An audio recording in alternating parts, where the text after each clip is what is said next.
장기 투자 조금 전에 이야기해 주셨는데 네. 저희 채널에서도 사실 장기 투자를 많이 권유를 해요. 투자라는 게 짧게 치고 빠지는 것보다는 오래 꾸준히 지속적으로 하는 게 그만큼 안전하고 손해를 볼 확률도 줄일 수 있잖아요. 네. 부동산 장기 투자는 어떻게 이루어져 있고 어떤 것들이 있나요? 이야기 한 번 더 부탁드립니다. 네. 그러니까 미국은 한국과 다르게 전세 시스템이 없습니다. 그러니까 한국은 이제 갭 투자라 그래서 전세를 받아서 또 부동산을 매수를 하는 그런 방법이 또 유망한 투자 방법 중에 하나이긴 하지만 미국 같은 경우에는 전세 시스템이 없다 보니까 월세 아니면 매매예요.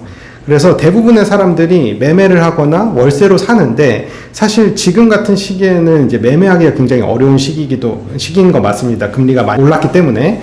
그래서 많은 분들이 이제 월세로 살고 계시는데, 미국은 이제 월세 계약을 보통 1년 아니면 2년 정도를 계약을 합니다. 그리고 디파짓 계약금이라고 하죠. 그런 2달치 월세를 미리 내놓고요. 그리고 매달 이제 월세가 들어오게 되는데, 사실 미국의 월세가 굉장히 높기 때문에 나중에 뭐 은퇴하시고 내가 좀 꾸준한 소득이 좀 필요하시다. 그러니까 주식같이 이제 배당 소득 말고 실제로 난 부동산에 투자해서 캐시플로우를 받고 싶다. 이러신 분들한테는 미국 부동산 굉장히 좋은 방법이 될 수 있거든요.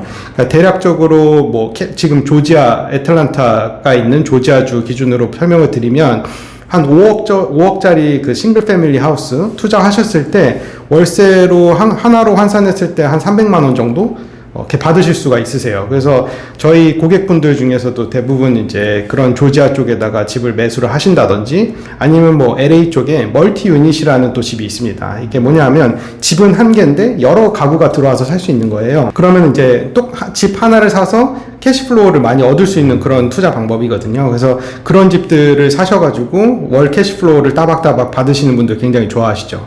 참고로 한 2년 전에 구매를 하셨던 분은 요즘에 또 그 환율이 많이 또 상승을 했어서 굉장히 좋아하시더라고요.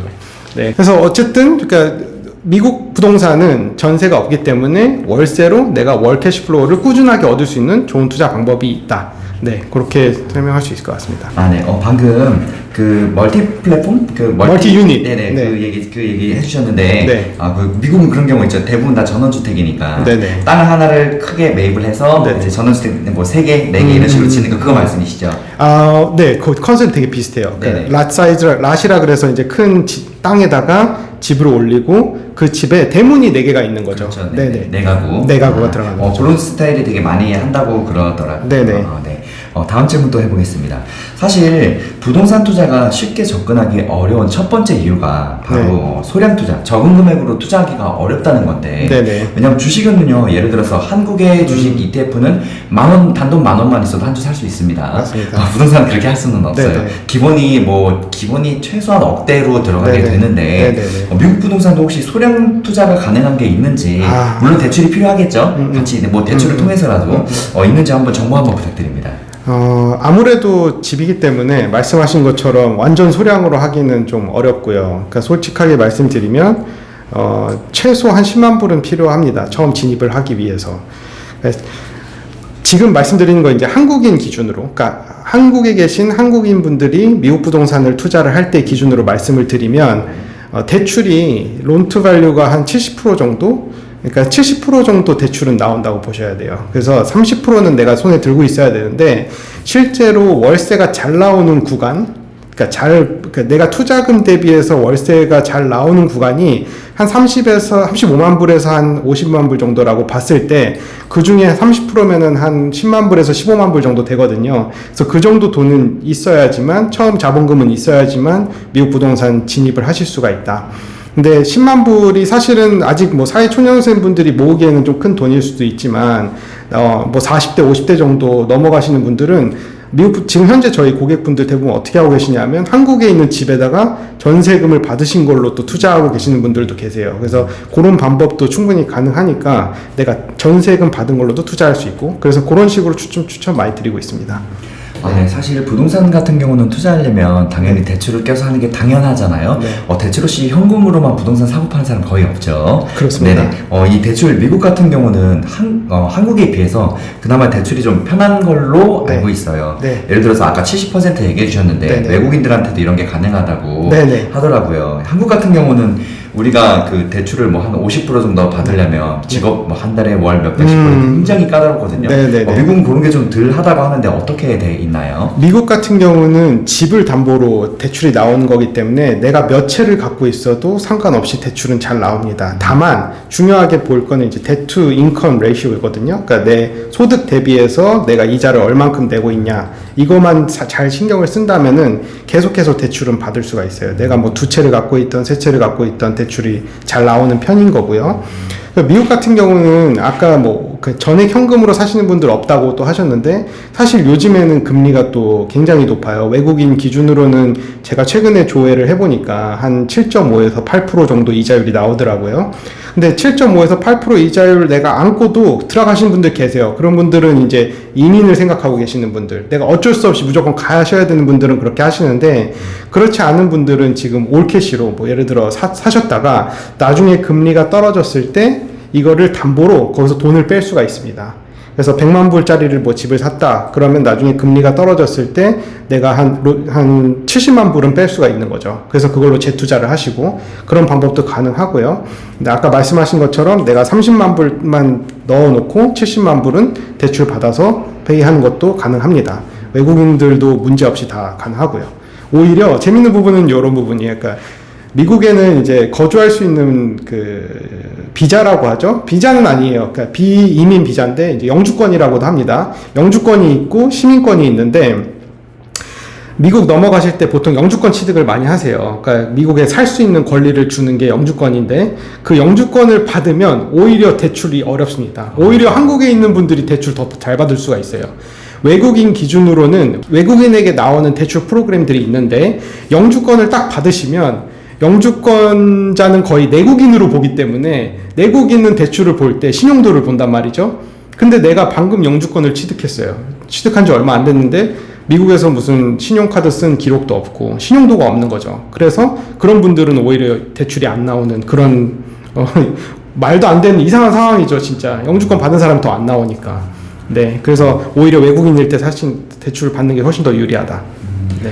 네, 그 중요한 이야기 하나 해주셨는데, 확실히 미국이 투자의 1등인 나라잖아요. 자본주의의 끝이죠. 그렇죠. 네. 그래서 그 외국인들에게 아무래도 투자계가 많이 열려있다. 지금 방금 영주권자 얘기 해주셨는데, 오히려 자국 내에 있는 영주권자보다 외국인이 대출을 더 받기가 쉽다. 맞습니다. 한국하고는 확실히 부동산에 대한 개념이 많이 다르네요. 네. 열려있고 좀 개방적이라는 거. 맞습니다. 그리고 부동산 투자에 대한 정책 같은 것들을 보시더라도 굉장히 오히려 투자를 장려하는 정책들이 굉장히 많이 있습니다. 그러니까 양도세 이연이라고 들어보셨나요? 사실 한국에서는 전혀 상상할 수 없는 프로그램이거든요. 맞아요. 내가 2주택자, 3주택자로 가면은 거의 양도세가 뭐 40%, 50% 이렇게 되는데, 미국 같은 경우는 내가 몇 주택을 갖고 있는지 무관하게 내가 만약에 재투자를 했을 때는 양도세를 계속해서 이연시킬 수가 있습니다. 그게 무슨 뜻이냐면, 내가 뭐 100만 불의 집을 샀는데 얘가 올라서 150만 불이 됐어요. 그러면은 50만 불에 대한 양도세를 납부를 해야 되는데, 그렇게 하지 않고 150만 불로 재투자를 해서 다시 다른 집으로 넘어가게 되면 그 양도세가 이연이 되게 돼요. 그러니까 나중에 납부를 하게 되는 거죠. 그러니까 납부하고 재투자해서 자산을 키우는 속도보다 훨씬 더 빠르게 자산을 키울 수도 있고요. 실제 미국에 계시는 분들, 실제 미국에 살고 있는 미국 시민권자분들은 이걸 어떻게 활용을 하시냐면, 스텝업 인 베이시스라는 게 있습니다. 이게 뭐냐, 상속할 때 내가 그러니까 아까 말씀드렸던 그 양도세 이연 프로그램을 1031 익스체인지라고 하거든요. 1031 익스체인지. 그 프로그램을 계속 활용을 하면서 자산을 불려나가요. 불려나간 다음에 나중에 상속을 합니다. 아이들한테, 자녀한테 상속을 할 때, 자녀들은 그 취득한 상속받은 시점을 원가로 산정이 되고, 그걸 판매했을 때에 대한 차익에 대한 양도세만 납부를 합니다. 그럼 그 전에 부모가 쭉 이연시켰던 세금들은 다 없어지게 돼요. 그러니까 결과적으로 쭉 이연시키고 아예 양도세를 납부하지 않고 자녀한테 증여할 수 있는 그런 전략도 가능하다라는 얘기입니다. 다만 한국 분들이 이걸 당장 하실 수는 없어요. 왜냐하면 미국 시민권자가 돼야 되고 미국의 어떤 세법상 거주자가 돼야 됩니다. 그러려면은 한국에 있는 자산들을 다 정리를 하셔야 되고, 전부 다 이제 미국으로 넘어가시면 그걸 활용할 수 있는 방법이 있죠. 근데 지금 한국에 계신 분들이 투자를 해서는 그 방법을 활용하실 수는 없습니다.